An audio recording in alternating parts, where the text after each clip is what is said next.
Sahana Bhavatu Sahano Bhunaktu Sahaviryam Karavavahai Tejasvinavaditamastu Ma Vidvishavahai. Om Shanti Shanti Shanti.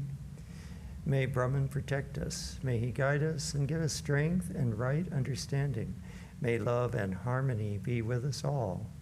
Om peace, peace, peace. And good evening. So we're continuing our reading of Swami Abhedananda, his chapters on the ego and the true self. And we're also doing a little music from the Chandi, an oratorio that was based on the Chandi. And so I thought we'd start with the hymn that's fairly famous. Many people chant it. It's called the Ya Devi, and it's chanted to several different tunes. The tune that we use in the morning is used in this particular, the chant tune first in the bass, and then you'll hear it again in the tenor, and then in the alto, and then you'll hear it in the soprano. Then in the middle section, which is the famous Ya Devi portion, this hymn has sort of a beginning and then all the Ya Devis, about 27 of them, and then at the end there's another section. So during the Ya Devi section, what it's saying is the Divine Mother embodies this quality, embodies that quality, embodies that quality. So you'll hear first the soprano singing the chant tune over an elaborate accompaniment, and then you'll hear the other three parts popping in and out with various things. She embodies peace, she embodies modesty, she embodies this, that, and the other thing. Then it'll switch to the tenor having the melody line, and the other three parts chanting the different qualities that she manifests. Then the last portion is based in stylistic terms on an Anglican chant. So you'll hear the last part of the hymn done as that. So we'll start with that. And the reason we're including these things is that the whole idea of the Chandi is that it's the conquering of your ego. And so in this hymn, the Devas have again fallen to the Asuras, but this time it represents the sattvic ego. And so they are asking the goddess, by praising her, they are asking for her help. And that's what this particular hymn represents. Oh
So that was the first four sections. I meant to read you the lyrics, so let me do that now.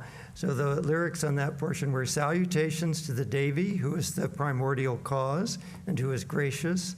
Salutations to shining Gauri, the one who sustains the universe. Salutations to Durga, who takes us through difficulties, creator and indwelling essence of all. We bow to her who is at once most gentle and most fierce. Salutations to the Devi, the gracious one, the primordial cause. We bow to her, the gracious one, again and again. Salutations, I'm sorry, I just repeated that.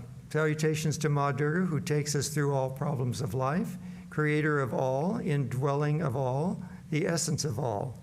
To her who is both gentle and fierce, supporting the world and creativity. We bow to her auspicious beauty. We bow to her again and again. So now in this middle section, you'll hear one part singing the chant, salutations to the Devi who abides in all beings in every conceivable aspect or as consciousness.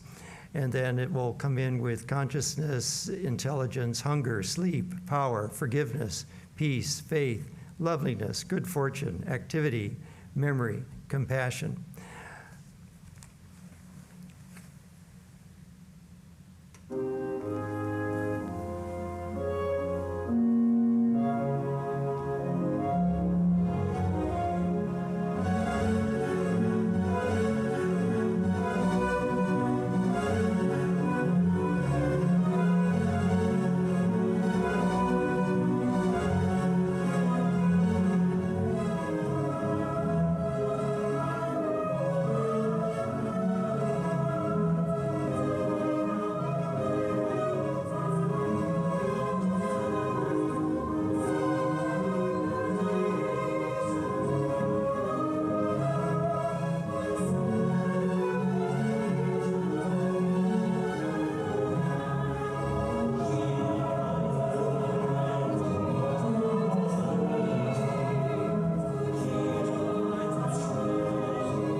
So then in the third section, they'll be singing salutations to the Devi, the gracious one, the primordial cause. Bowing low in devotion, we remember her who destroys all afflictions. Salutations to the shining one who sustains the universe. Salutations to Ma Durga, our support through all hard times. The creator who dwells in all, most gentle and most fierce as well. Salutations to her who presides over the senses and elements. O Devi, hear our prayers and once again remove our distress.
All right, so let's read a little bit from Swami Abhedananda, from his chapter on the ego and the true self.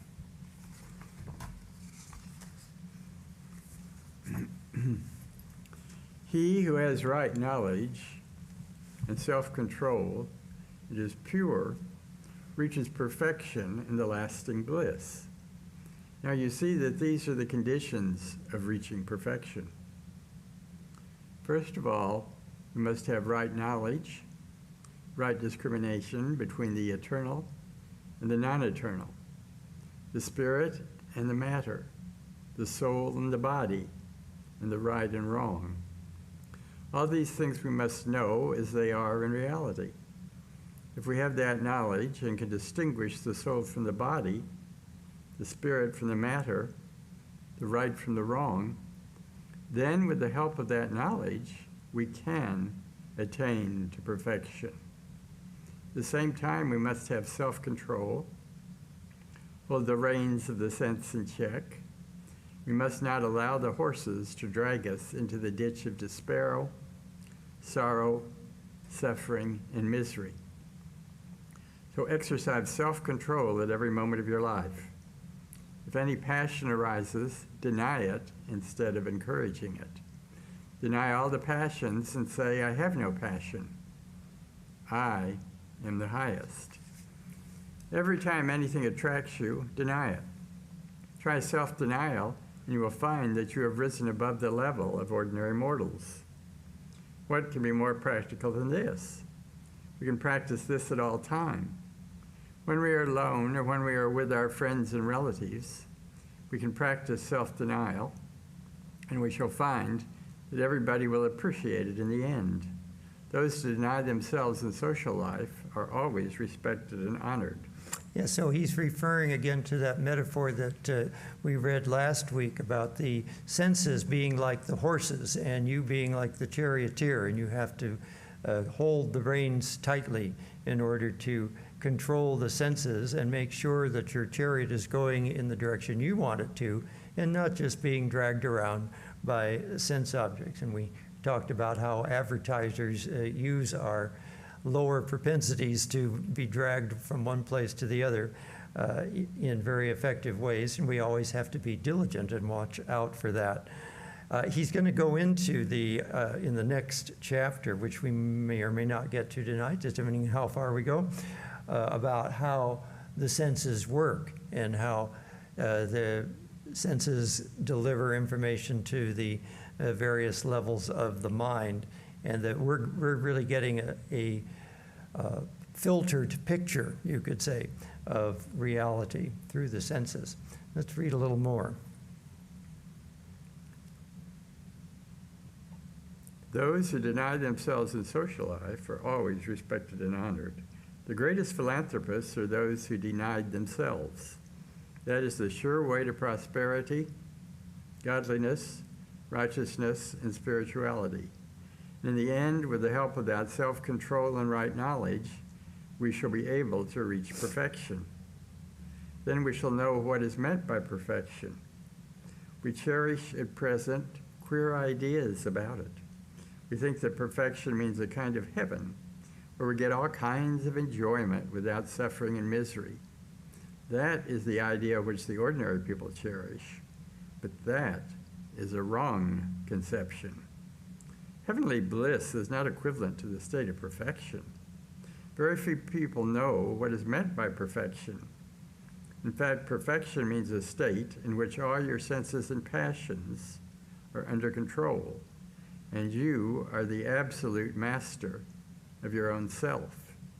Perfection does not mean a realm, but a state of existence, a level of enlarged consciousness, where we come in tune with the infinite.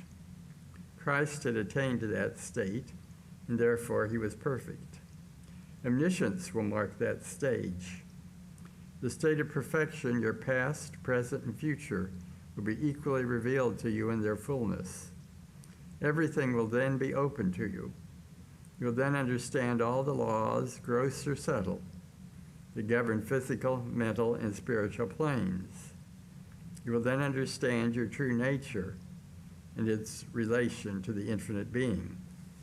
All vital questions, like the nature of the infinite being, its source, and history, the root of all phenomena, will be solved at that stage.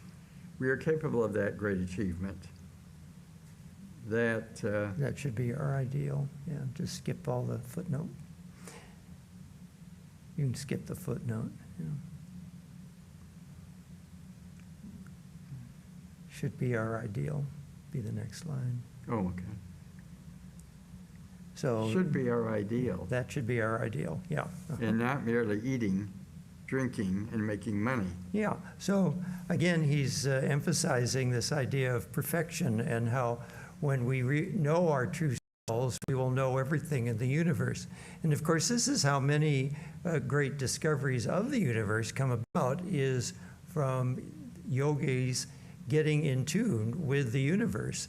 We find the Vedas full of fascinating scientific insights because the yogis had tuned their frequency of vibration to that of the universe, the totality, and realizing the oneness of everything, and an intuiting great we find people like Nikola Tesla or Louis Burbank doing this type of thing, where they tune into nature in ways that allow them to sort of intuit the basic fundamental laws of the universe. Okay, let's read just a little more. Finish that paragraph at least. 3 conditions are essential for achieving the highest end in life. These are self-control, self-denial, and right knowledge. Any man who possesses these 3 will attain to the highest goal of all religions.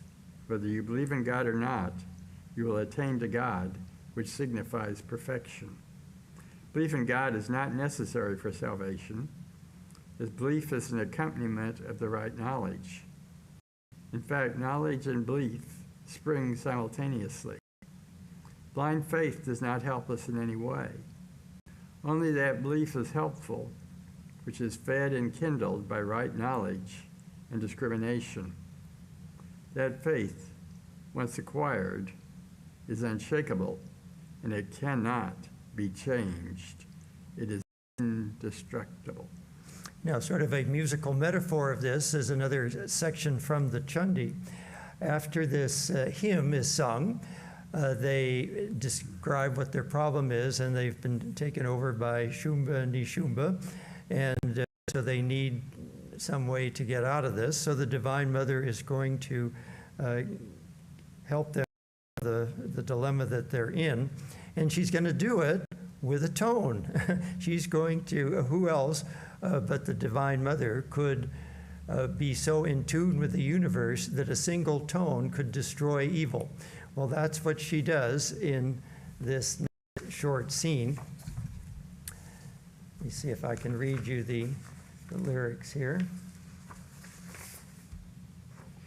And you'll be hearing John Keenan as the tenor, David Conley as Shumba, the bass, and Nicole Renee Boufford as Ambika. And Sugriva comes in and says, "My lord Shumba, the Devi says she will only marry one who can defeat her in battle."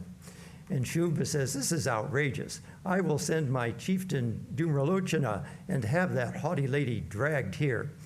And then Ambika sings, "Ah, Dhumralochana, I see that you have been sent by Lord Shumba. You are no match for me. This battle will be short indeed. Your army will lose to my lion alone, as I reduce you to ashes with a piercing tone." And I added a few other lines to the lyrics. You know, one of my pet passions is Gilbert and Sullivan, and they used to make fun of their own things sometimes. There was one song where the singer says that the night was long, ditto, ditto this song. So I added a line that's something like that. So you can have a little chuckle as we go along here.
So the mother into the infinite and destroys the evil with one piercing tone.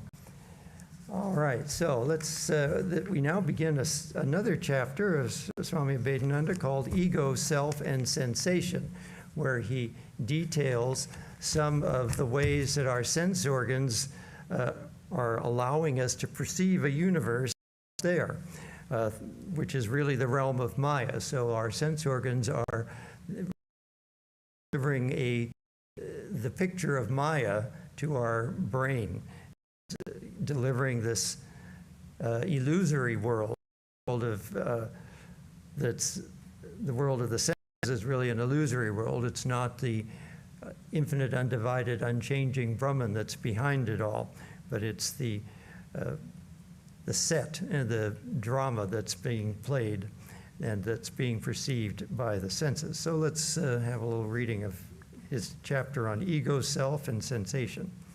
The most important thing in the study of Vedanta philosophy is to know the real nature of the self, which is known as the individual ego, Jivatma. When we have known our true selves, we have known everything. This may sound very curious that by knowing ourselves, we know everything. Perhaps you remember that most ancient saying, "What is the highest wisdom? Know thyself." The knowledge of our true self is the highest wisdom. Why is it the highest? Because by knowing oneself, one can realize the true nature of the universe, the true nature of God, and also the true nature of everything. For the Western people, it is the most difficult thing to understand. Those who are brought up with the dualistic idea that God and individual souls in the world are separate entities cannot grasp this point at all. Yeah, I often start world religions talks this way, that what are religions designed to do? And this is really the basic idea. Religions are trying to tell us what is the relationship between ourselves, between the universe, and some divine power called God. How are those related? And most religions their theologies try to give us an idea of that relationship. But what he's pointing out here is that from the standpoint of Advaita Vedanta, they're all one. And the idea is to understand that they are all one, that there isn't any separation. All right, let's continue.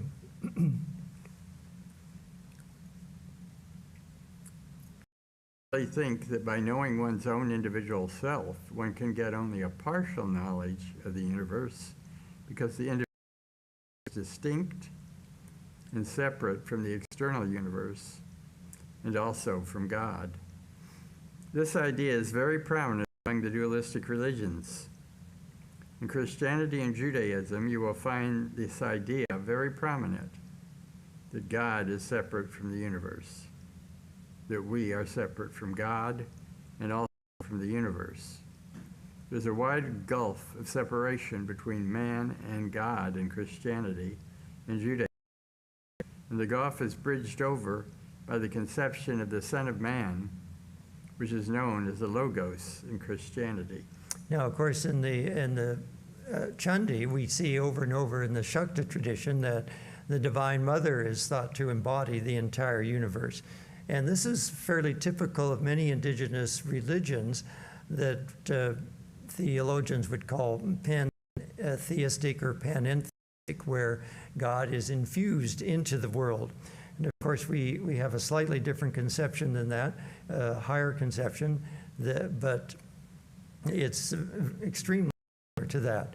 And many of the hymns in the Chandi, as the one we just went through, indicate this idea that the Divine Mother is everything in the universe. She is all of the perceptions of the senses. She's the hunger, she's the thirst, she's all of our different aspects, our modesty and our consciousness and so forth. The power, all of our power comes from the divine. So it's this idea of the fusing of the divine into the universe that makes the universe what it is. and being able to see the unity behind all of that rather than seeing them as all separate things is really the goal here. And of course, if you don't start out with a conception like that, then it's much harder to realize it. If you're starting out with a very clear distinction between you and God and the universe, then it's harder to grasp that idea. So let's go on with studying Vedanta here. But in studying Vedanta, we go beyond this conception. Vedanta helps us to go beyond that conception that we are separate from God, that God is distinct and separate from the universe. In Vedanta, we find a deeper, more helpful, and more uplifting conception that God is not very far from us, that the reality of the universe is not entirely separate from us, but dwelling within us. We learn from Vedanta that He is the foundation of our individual existence. Upon this conception is based the whole philosophy and religion of Vedanta. There, the students have a greater advantage. They do not have to go through so many theories, doctrines, and dogmas in order to solve the problems which disturb the minds of men. They can easily solve all these problems by that central idea that God dwells in the universe as well as in all of us. He is not very far away from us, but nearest to our being. He is the very essence of our existence, and He is our true self.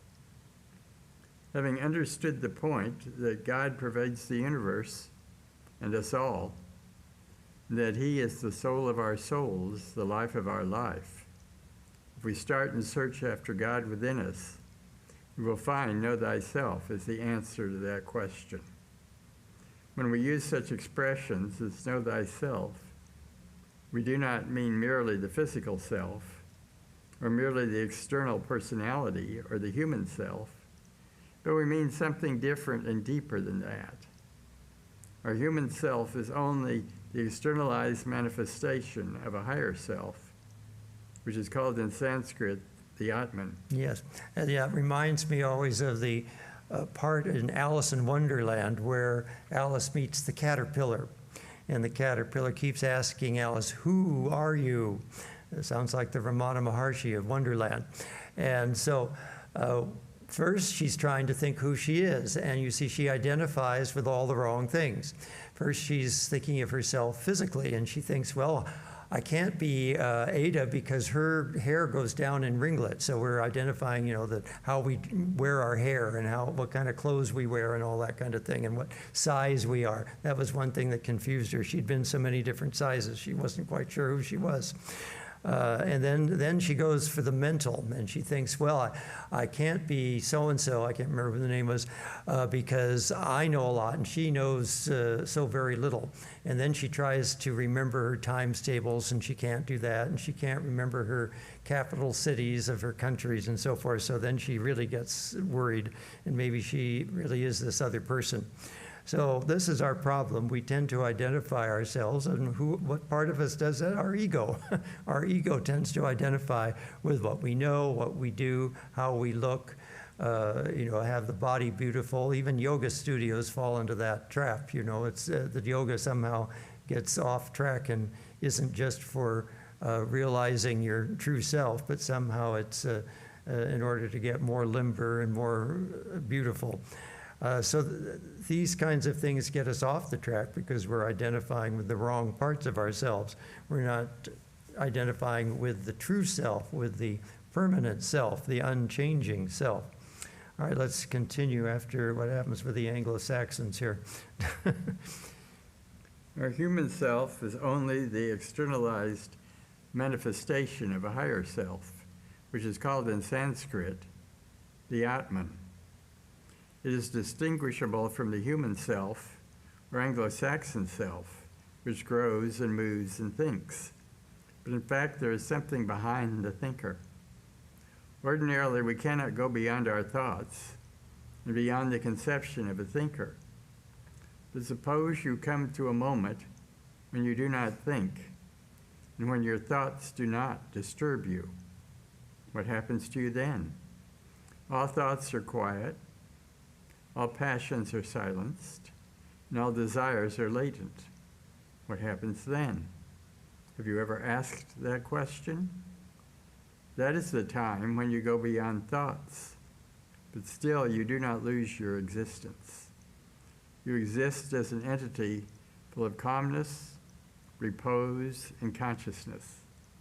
But very few people who are living in a busy life and constantly rushing from one thing to another can grasp this idea and can understand what happens at that time. When thoughts, passions, or desires do not disturb us, that is the point where we can find our true self. If we turn the light of knowledge, just like a searchlight, towards ourself or the higher self, then we can learn what our true self is and what God is like. You may search for God outside in the external world, go to Palestine, go to the mountains, go to the holy places or to sacred temples, but you will not find God anywhere. If you have not found him within yourself, if you have not known what you are in reality and what your true self is, you cannot discover and in the same time realize God. Now, of course, going to holy places can be conducive to tuning in to your higher self, because places have vibrations. They radiate a certain calmness and peacefulness if it's a place where people have meditated and prayed, and perhaps even where people have gone into samadhi and realized their highest self. That energy stays in those places and can be helpful to the aspirant. So we're not saying not to go to holy places and sacred temples, but it's not going to be the magic bullet. It can be an aid, but it's not necessarily the thing that's going to do it. It's not a necessity either. It's not something that you have to do, because really it is to be found within yourself. And going to these places simply allow you to go and find yourself within. It's not that you found yourself in this particular temple or this particular pilgrimage site. You found yourself perhaps more easily there because the vibrational energy was higher and pitched towards that reality, as opposed to some place where many different, more worldly things have gone on. Of course, the true yogi can find themselves in the midst of the din of the city and the hustle and bustle of the metropolitan areas. So one who can truly realize their own self can do it anywhere, regardless of what else has gone on there. All right, let's continue with the Vedanta philosophy. The Vedanta philosophy imparts to mankind that supreme knowledge in the whole world is deeply in debt to it. In India alone, you will find such teachers who can teach the means to that divine knowledge, because India has always stood for this knowledge, and that is the one point or one thought which is a special object of study for all nations, in which India has always taught. It is India which has always been the teacher of other nations in this spiritual life. By knowing ourself, we know God. By knowing ourself, we know the external world too. But how do we know the external world? You may think that modern science helps us in studying the external world. How far will science take you in your studies? All right, so this begins a whole other section where he's going to go into the details of the sense organs and so forth and how they work. So we will continue that next week, because we're going to close with the final chant in the Chandi, which is salutations be to you, Narayani. Now this one was challenging to set to music, because again it goes on for quite a long time and it's quite repetitive. So to make it interesting musically, I had to select just certain portions and to split them up a little bit differently than they do in the original. But I'm going to read that to you. And again, it emphasizes that the Divine Mother is everything, that she embodies all these different forms, and she deliberately takes all these different forms to accomplish different purposes. So, and this is the final hymn in the Chandi praising the Divine Mother. Salutations be to you, Narayani, who in the ferocious man-lion form will kill the demons and thereby protect the world's three. So they're going to recount all the different forms she took in order to do the various battles that have been recounted in the Chandi. Salutations be to you, Narayani, adorned with a diadem, holding a thunderbolt. You slayed Vritra, the demon of drought, and you came as the goddess Indri. You see, she got powers from all the different aspects of the gods. And so a lot of these forms that she took are related to a particular male deity or a male deva. Salutations be to you, Narayani. With a frightful gaze and a piercing shriek, you destroyed the army of mighty demons in your form as Shiva Duti. Be gracious, Mother, ruler of all, remover of suffering of those who worship you. Ruler of all, protect the universe. You who rule both the moving and unmoving. Salutations be to you, Narayani, with necklace of serpents and trident supreme, riding a bull, the mightiest beast, Maheshwari is your form. Salutations be to you, Narayani, as Narasimhi, half lioness, half woman. With discus huge and a toss of your mane, you scatter the constellations. Salutations be to you, Narayani. The form of Brahmani next you took, riding a swan-yoked chariot. You sprinkled the sanctified water, thus sapping the demon's strength. Salutations be to you, Narayani. May your terrible trident, flaming and sharp, protect us from dread as it slayed the Asuras. Bhadrakali, we salute you. Salutations be to you, Narayani. What happened here? Bahari, Vishnu's boar-like form, powerfully lifting the earth with its tusk, proving that you sustain it all. Auspicious Shakti of Hari. All forms of knowledge are aspects of you. All women of the world are aspects of you. O Devi, you have become all things, and when praised, you grant us liberation. All right, so we'll listen to that hymn.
All right, next week we'll be meeting in the library. Whoops.